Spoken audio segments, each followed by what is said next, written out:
ఎప్పుడా అని ఎదురు చూడని గేమ్ చేంజర్ సినిమా అయితే మన 'శరణమన్నయ్య' సినిమా అయితే మన ముందుకైతే ఇంకొన్ని రోజుల్లో అయితే రాబోతోంది. అయితే ఈ సినిమా మీద ఎక్స్‌పెక్టేషన్స్ లేవు అని చాలా మందైతే అంటున్నారు ఫ్రెండ్స్.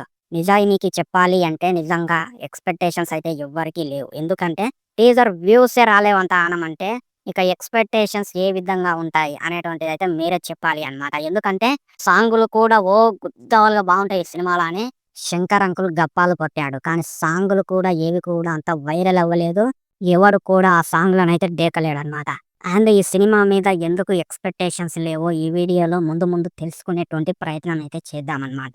టీజర్ తోటే ఎక్స్‌పెక్టేషన్స్ అయితే పెంచాలి. కానీ ఎక్స్‌పెక్టేషన్స్ అయితే పెంచలేరనేటువంటిదైతే ఇది మొట్టమొదటి పాయింట్ అనమాట. అండ్ టీజర్ చూసిన తర్వాత అందరూ ఏమన్నారంటే, "ఇదేం సినిమారా బాబు! రొటీన్ స్టోరీ లాగానే ఉంది.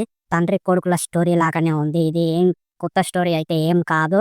శంకర్ అంకుల్ ఆయన సినిమాల నుంచి కొన్ని కొన్ని పాయింట్లు దెంకొచ్చి ఈ సినిమాలో పెట్టాడు తప్ప ఎక్కడ ఉందిరా ఈ సినిమాలో కొత్త స్టోరీ" అని చాలా మందైతే చాలా రకాలుగా అంటున్నారు ఫ్రెండ్స్. అండ్ ఇంకొంతమంది ఏమంటున్నారంటే, 'శరణం అన్నయ్యకి' ఫ్యాన్స్ బేస్ లేదని చాలా మందైతే అంటున్నారు ఫ్రెండ్స్ ఇంకొంతమంది. ఏమని అంటున్నారంటే, 'శరణం అన్నయ్యకి' ఫ్యాన్స్ లేరు. 'శరణం అన్నయ్యని' డేకేది, పీకే ఫ్యాన్స్ అలాగే చిర్రుతాత ఫ్యాన్స్ అని అంటున్నారనమాట. అండ్ నాకు ఈ విషయం ఎందుకేమో నిజంగానే అనిపించింది ఫ్రెండ్స్. నిజానికి చెప్పాలంటే మన 'శరణం అన్నయ్యకైతే' ఫ్యాన్ బేస్ అయితే లేదు. అది మనందరికీ తెలిసినటువంటి విషయమే. అండ్ ఈ సినిమా నుంచి రిలీజ్ అయిన పాటలనమాట. ఒక్కటంటే ఒక్కటి కూడా వైరల్ అయితే అవ్వలేదు ఫ్రెండ్స్. అలాగే ఇన్‌స్టాగ్రామ్ రీల్స్ వల్ల కూడా ఎవరు ఈ పాటలనైతే ఎవరు చేయలేరనమాట. అండ్ నన్నడిగితే ఈ సినిమా అయితే ఖచ్చితంగా బాక్స్ ఆఫీస్ దగ్గరైతే పెద్ద డిజాస్టర్ అయితే కాబోతుంది అనేటువంటిదైతే అర్థమవుతుందనమాట.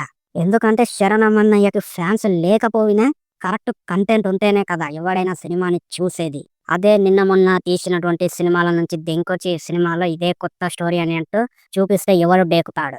చెప్పండి మీరే ఒకసారి. సో, ఈ విధంగా చూసుకున్నట్లయితే ఈ సినిమాకైతే 'గేమ్ చేంజర్' సినిమాకైతే ఫస్ట్ రోజైతే సినిమాకి వెళ్తారు. వెళ్ళినా కూడా ఈ సినిమాకి అంటే ఒక 200,00,00,000 వరకొచ్చి బాక్స్ ఆఫీస్ దగ్గర పెద్ద డిజాస్టర్ అయితే అందుకోబోతోంది అనేటువంటిదైతే నేనైతే అనుకుంటున్నాననమాట. మరి మీరు ఈ సినిమా ఫెయిల్ అయితదా? పాస్ అయితదా? అనేటువంటిది మీరు కూడా కింద కామెంట్ అయితే చేయండి ఫ్రెండ్స్.